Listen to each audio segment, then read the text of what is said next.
Bismillahirrahmanirrahim. Assalamualaikum warahmatullahi wabarakatuh. Salam sejahtera bagi kita semua dan salam olahraga. Perkenalkan, nama saya WDS SSC MPD dengan NIDN 0025019007. Saya merupakan salah satu dosen pada program studi pendidikan kepelatihan olahraga, jurusan pendidikan olahraga, Fakultas Keguruan dan Ilmu Pendidikan Universitas Riau. Melalui video ini, saya akan menyampaikan beberapa hal, di antaranya yang pertama adalah tentang mata kuliah yang diampu, yang kedua, deskripsi mata kuliah, yang ketiga, capaian pembelajaran, yang keempat, materi pembelajaran, dan yang kelima adalah metode pembelajaran. Pertama, pada program studi pendidikan kepelatihan olahraga, saya mengampu mata kuliah yaitu yang pertama, ilmu urai atau anatomi, yang kedua, ilmu faal, dan yang ketiga adalah faal olahraga dan praktikum. Dari ketiga mata kuliah tersebut, mata kuliah faal olahraga dan praktikum adalah mata kuliah yang saya jadikan pilihan untuk penyampaian pernyataan diri dosen dalam unjuk kerja Tridharma Perguruan Tinggi. Alasannya adalah karena mata kuliah ini merupakan salah satu mata kuliah yang paling berkaitan dengan penelitian-penelitian yang saya lakukan. Selain itu, mata kuliah ini juga dianggap sangat penting dalam bidang pendidikan kepelatihan olahraga, yang mana program studi pendidikan kepelatihan olahraga FKIP Unri mempunyai profil lulusan utama yaitu menjadi pelatih profesional, sehingga melalui mata kuliah ini diharapkan mahasiswa mampu memahami tentang konsep berbagai macam bentuk latihan yang akan mempengaruhi perubahan pada organ-organ tubuh manusia sesuai dengan capaian pembelajaran dari mata kuliah faal olahraga dan praktikum ini. Mata kuliah ini merupakan mata kuliah yang wajib diambil oleh mahasiswa Prodi Pendidikan Kepelatihan Olahraga pada semester 6 dengan syarat mahasiswa tersebut telah lulus pada mata kuliah ilmu faal dan ilmu urai. Mata kuliah ini memiliki bobot 3 SKS, di mana 2 SKS merupakan teori dan 1 SKS lagi merupakan praktikum. Mata kuliah ini nantinya akan membekali mahasiswa tentang pengetahuan dan perubahan-perubahan yang terjadi pada alat-alat tubuh ataupun organ-organ tubuh yang diakibatkan oleh aktivitas fisik ataupun olahraga. Untuk mencapai hal tersebut, pada mata kuliah ini mahasiswa akan mempelajari sekitar 14 materi yang akan dibahas dalam 14 kali pertemuan di dalam satu semester. Materi pembelajaran tersebut diantaranya yang pertama, struktur biologi manusia, yang kedua, sistem energi, yang ketiga, metabolisme tubuh, yang keempat, ergosistema dan komponen dasar kebugaran jasmani. Yang kelima, pengaruh latihan terhadap sistem muskular. Yang keenam, pengaruh latihan terhadap sistem kardiovaskular. Yang ketujuh, pengaruh latihan terhadap sistem respiratori. Yang kedelapan, latihan kondisi fisik, fisiologi pembuanan, ketahanan dan kelelahan, serta latihan keterampilan teknik. 9. Analisis penampilan olahraga. 10. Saraf sebagai pengendali gerak. Yang ke-11, aklimatisasi dalam olahraga prestasi. Yang ke-12, homeostatis dalam olahraga. Yang ke-13, doping dalam olahraga prestasi. 14, praktikum tes kekuatan, tekanan darah, dan peredaran darah. Kemudian tes kesanggupan badan. Kemudian praktikum tentang tes aerobik, dalam hal ini adalah VO2 max. Metode pembelajaran yang saya terapkan pada mata kuliah ini memakai sistem perkuliahan, delivery, interaksi, dan assessment atau DIA. Yang pertama, delivery, yaitu penyampaian materi yang dilakukan oleh dosen. Saya biasanya melakukan apersepsi kepada mahasiswa terhadap materi yang akan dibahas. Misalnya, dengan cara memberikan pertanyaan pemantik kepada mahasiswa tentang hal yang berkaitan dengan materi, sehingga diharapkan mahasiswa akan terpancing untuk menganalisa pertanyaan-pertanyaan tersebut. dan akan mencari jawabannya selama materi perkuliahan disampaikan. Yang kedua, interaksi. Hal ini berkaitan dengan interaksi yang terjadi di dalam kelas, seperti adanya diskusi antara dosen dan mahasiswa, diskusi antara sesama mahasiswa. Nah, agar terjadi interaksi tersebut selama proses perkuliahan, maka saya akan membagi mahasiswa menjadi beberapa kelompok, dan setiap kelompok akan diberikan satu materi yang mana materi tersebut nantinya akan dipaparkan dan dijelaskan di hadapan kelas, sehingga kelompok lain yang akan diberikan kesempatan untuk bertanya terhadap materi yang telah dipresentasikan oleh kelompok tersebut. Kemudian kelompok yang menjadi pemateri akan menjawab pertanyaan-pertanyaan tersebut. Melalui kegiatan inilah interaksi antar mahasiswa bisa terjadi selama proses perkuliahan. Dan yang ketiga, asesmen, yaitu bagian dari penilaian terhadap pemahaman mahasiswa tentang materi yang telah dibahas. Untuk penilaian, biasanya saya akan memberikan bobot nilai 10% untuk kehadiran mahasiswa, 10% untuk kuis, kemudian 15% untuk mahasiswa yang berpartisipasi aktif dalam proses perkuliahan, 15% untuk tugas individu maupun kelompok, 20% untuk nilai ujian tengah semester, dan 30% untuk nilai ujian akhir semester. Demikianlah pemaparan terkait mata kuliah soal olahraga dan praktikum pada program studi pendidikan kepelatihan olahraga FKIP Universitas Riau. Selanjutnya, proses perkuliahan pada mata kuliah soal olahraga dan praktikum dapat dilihat pada video berikut ini. Bismillahirrahmanirrahim. Assalamualaikum warahmatullahi wabarakatuh. Selamat siang semua, apa kabar? Waalaikumsalam warahmatullahi wabarakatuh. Alhamdulillahirabbil alamin. Wassalatu wassalamu ala asrofil anbiya'i wal mursalin wa ala alihi washabbihi ajmain. Alhamdulillah, hari ini kita kembali bertemu di mata kuliah faal olahraga dan praktikum, yang mana di hari ini kita akan membahas materi yang cukup penting. Kenapa penting? Karena kita akan membahas yang namanya bagaimana sih akibat dari latihan fisik terhadap sistem muskular. Sistem muskular adalah sistem otot. Ya, kenapa otot penting? Kenapa? Coba kira-kira. Kenapa otot itu penting dalam aktivitas fisik? Siapa yang bisa menjawab? Kenapa? Kenapa? Karena membantu mengangkat beban. Ada lagi belakang? Kenapa otot itu penting? Ya, menggerak tubuh. Belakang ada lagi? Kenapa otot itu penting? Untuk kekuatan. Ya.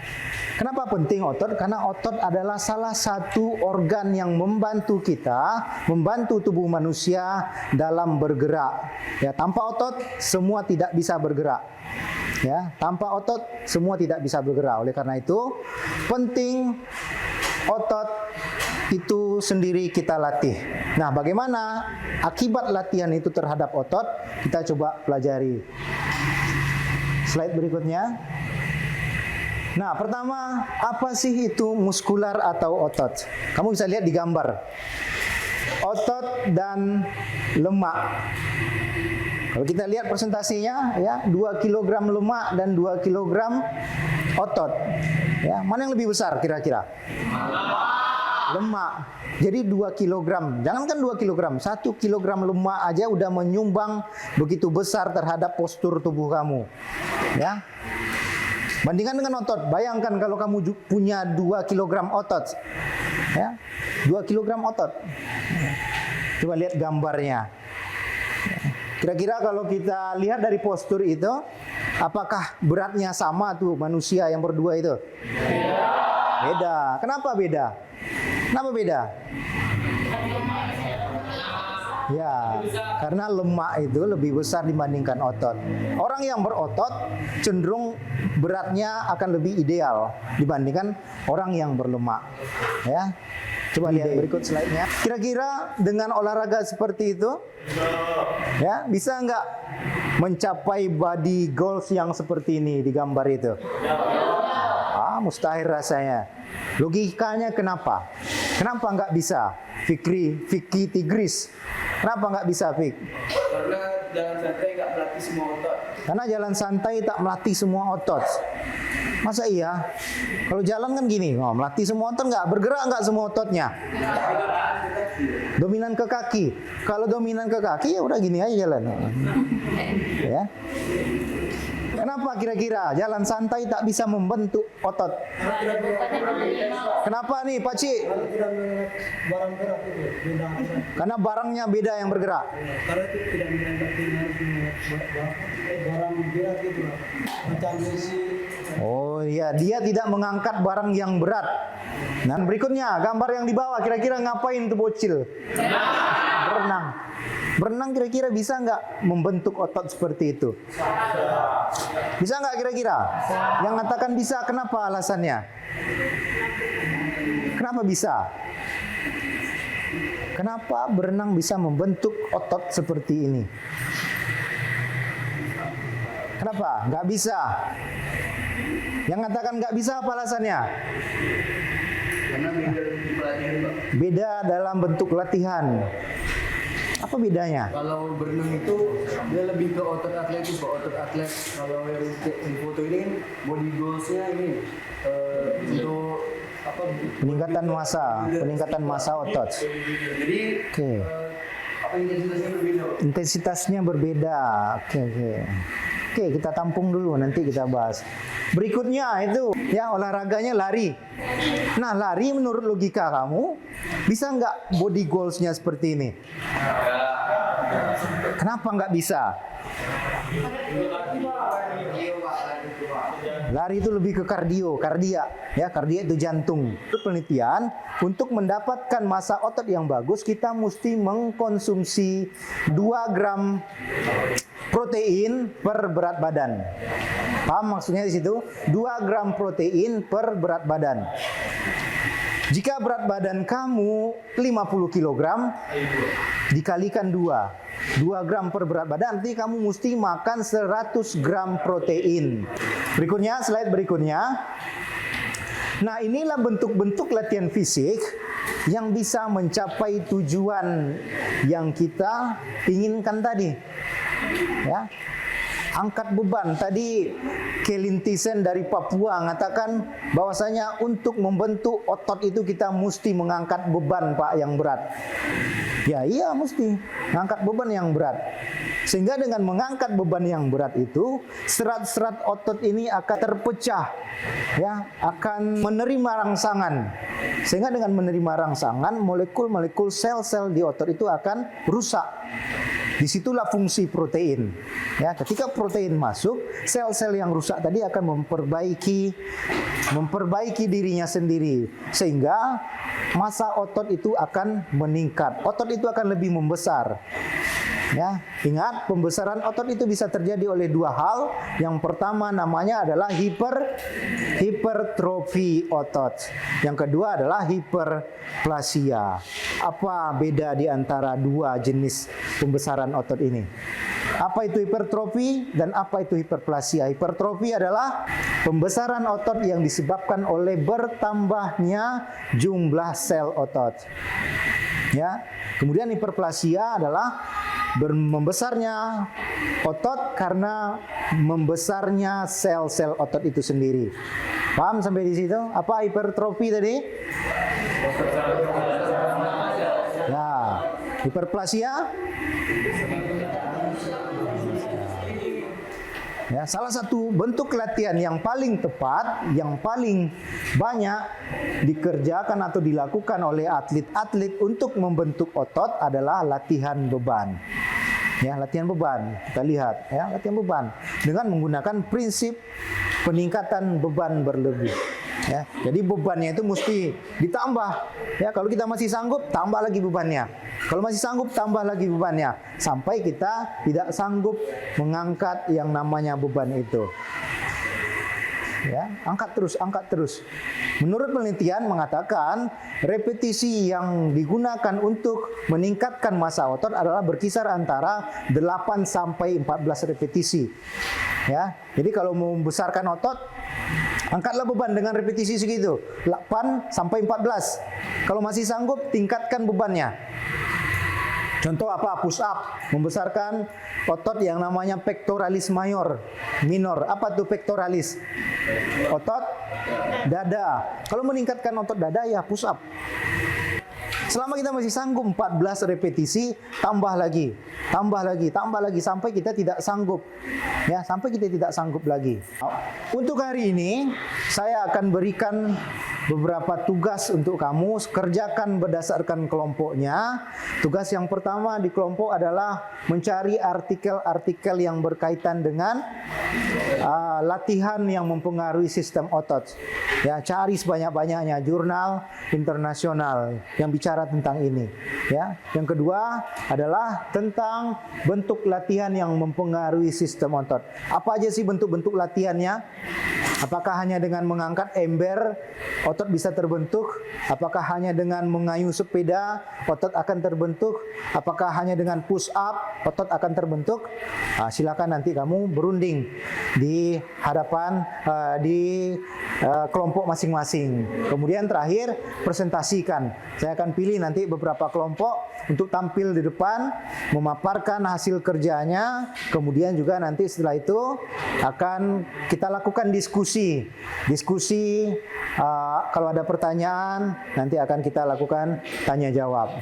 Kita lanjutkan.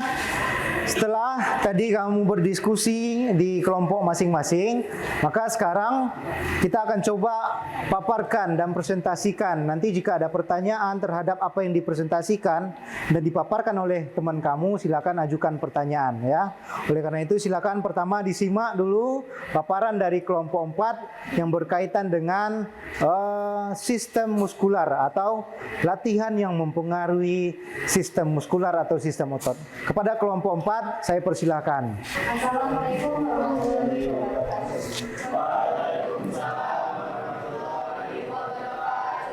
Salam sejahtera untuk kita semua. Shalom, Om Swastiastu, Namo Buddhaya, Salam Kebajikan. Yang pertama kita ucapkan syukur kita kepada Tuhan Yang Maha Esa atas berkatnya kita bisa hadir pada siang hari ini. Otot adalah jaringan tubuh yang terdiri dari rata-rata otot yang berfungsi untuk menentukan gerakan tubuh. Nah, otot bekerja dengan secara kontraksi yaitu berkurangnya panjang serat otot sehingga menghasilkan gaya yang dapat menyebabkan pergerakan. Kemungkinan kita untuk melakukan berbagai macam aktivitas seperti berjalan, mengangkat beban, berbicara, dan masih banyak lagi. Terminologi adalah ilmu tentang istilah dan penggunaannya. Menurut otaknya, otot tubuh dibagi dalam beberapa golongan sebagai berikut. Yang pertama adalah otot bagian kepala, yang kedua ada otot bagian perut, yang ketiga ada otot bagian leher, yang keempat ada otot bagian anggota gerak bawah, yang terakhir ada otot bagian gerak atas. Baik, untuk jenis-jenis dan struktur otot akan dijelaskan oleh partner saya yang bernama Zidan kepada Zidan Hamidullah.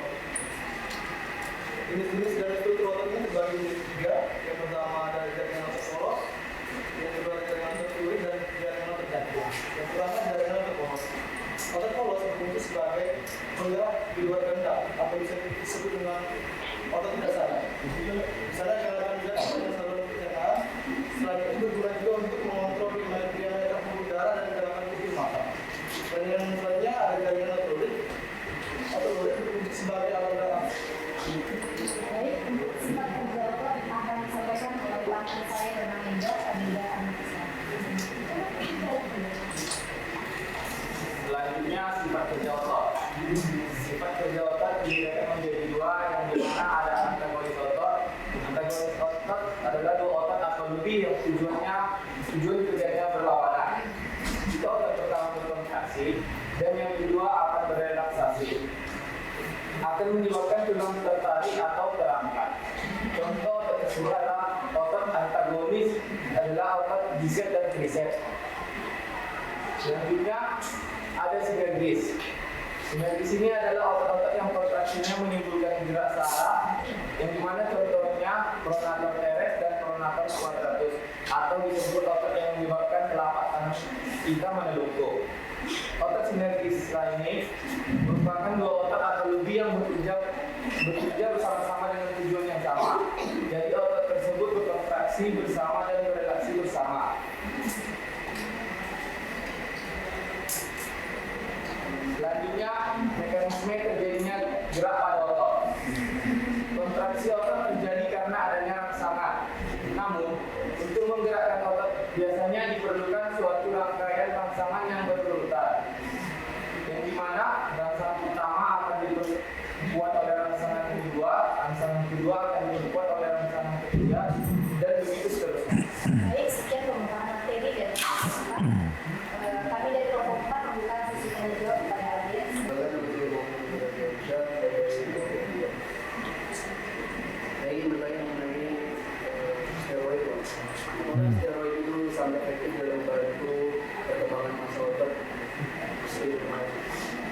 pertanyaannya adalah apakah steroid itu salah satu bentuk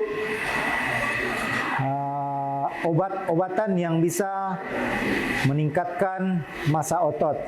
Kemudian apa pengaruhnya? Ya, apa pengaruhnya terhadap tubuh kita? Assalamualaikum warahmatullahi wabarakatuh. Waalaikumsalam. Info keempat, bertanya mengenai tren paparan mengenai kelainan-kelainan pada otot. Apa sih penyebab dari kelainan-kelainan pada otot? Faktor yang digunakan itu dari genetik atau dari bapak dari lahir atau dari pola hidup yang dia lakukan? Oke, sambil kelompok 4 mencari jawaban, silakan disimak dulu daftar hadirnya. Pertama Dwi Putri Agustina, Ardi Samawi, Rabiatul, Fitri Amalia, Serlinur, Anugerah, Wilda, Uul. Untuk kelainan pada otot itu mempengaruhi dua hal, baik dalam genetik maupun pola hidup. Nah, dalam genetik, kelainan pada otot bisa disebabkan berbagai hal, misalnya kelainan seperti cedera otot, peradangan, infeksi, atau efek samping dari obatan-obatan, hingga penyakit tertentu bisa memicu seperti kanker atau gangguan saraf. Nah, kemudian untuk pola hidup, kelainan itu bisa memicu karena akibat dari kurangnya istirahat, pola makan tidak teratur, dan intensitas olahraga tidak sesuai dengan postur tubuh. Seperti contohnya, dia memiliki postur tubuh yang kecil, tapi dia mencoba mengangkat beban-beban yang besar dari badannya yang membuat dia tidak sanggup. Dia memicu kelainan pada otot seperti misalnya pembekokan tulang, itu bisa menyebabkan kelainan pada otot terjadi. Mungkin bagaimana dengan saudara kita, apakah ada yang bisa diterima?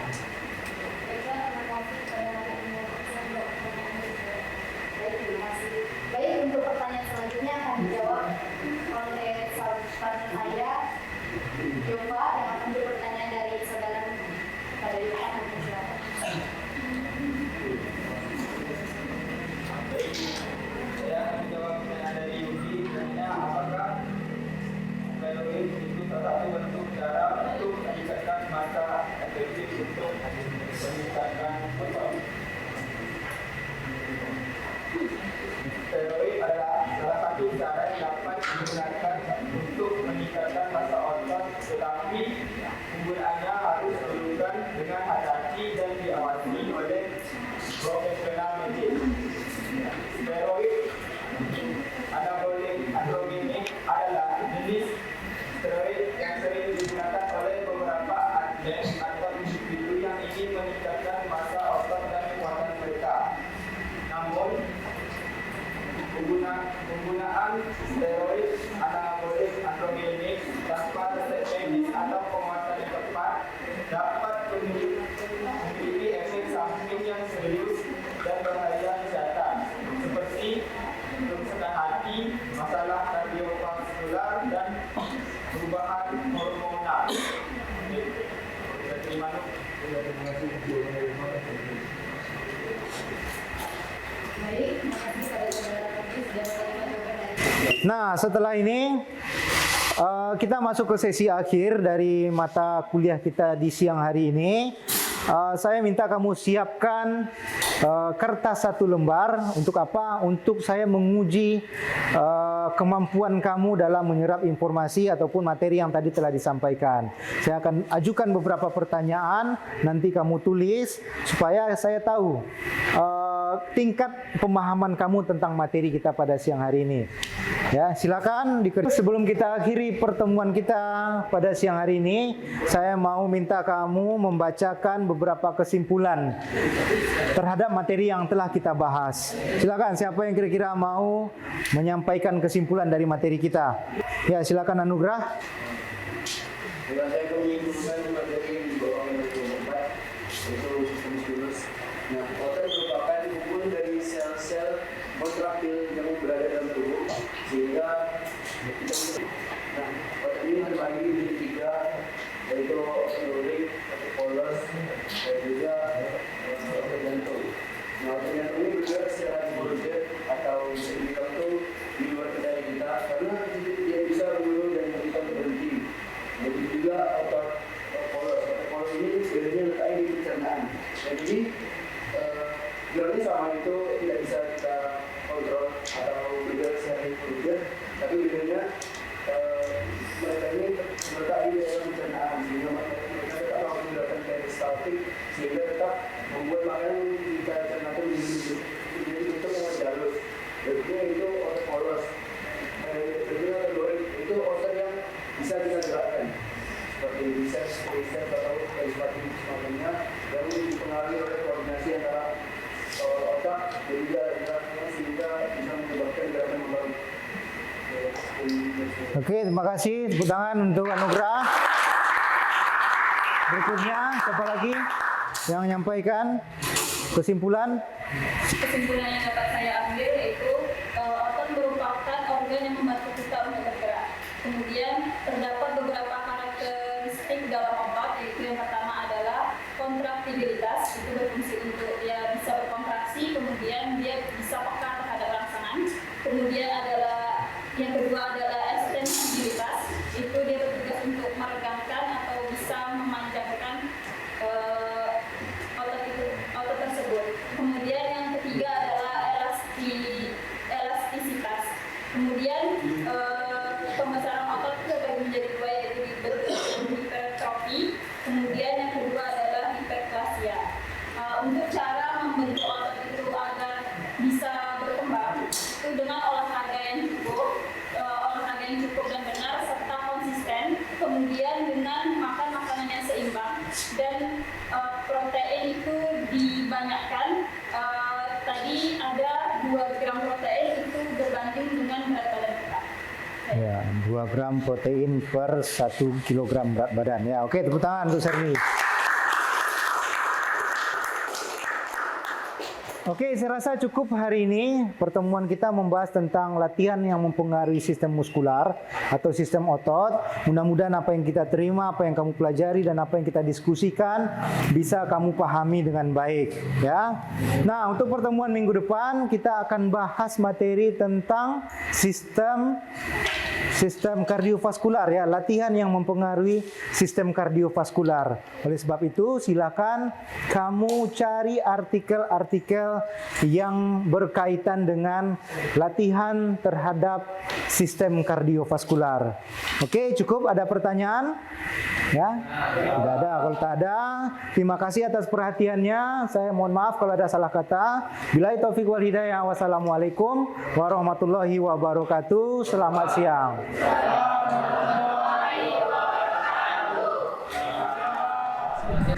Demikianlah deskripsi singkat serta cuplikan video dari proses pembelajaran dari mata kuliah FAL olahraga dan praktikum yang saya ampu. Semoga dapat memberikan gambaran mengenai kinerja pengajaran yang saya lakukan, khususnya di mata kuliah FAL olahraga dan praktikum di Prodi Pendidikan Kepelatihan Olahraga, Fakultas Keguruan dan Ilmu Pendidikan Universitas Riau. Saya mengucapkan terima kasih kepada seluruh tim penilai dan tim panitia sertifikasi dosen SMART tahun 2023. Dan juga saya mengucapkan terima kasih kepada program studi pendidikan kepelatihan olahraga, Fakultas Keguruan dan Ilmu Pendidikan Universitas Riau, rekan-rekan sejawat dosen, dan juga rekan-rekan mahasiswa. Demikianlah yang bisa saya sampaikan. Terima kasih atas segala perhatian. Mohon maaf atas segala kekurangan. Wabillahi taufiq wal hidayah. Wassalamualaikum warahmatullahi wabarakatuh.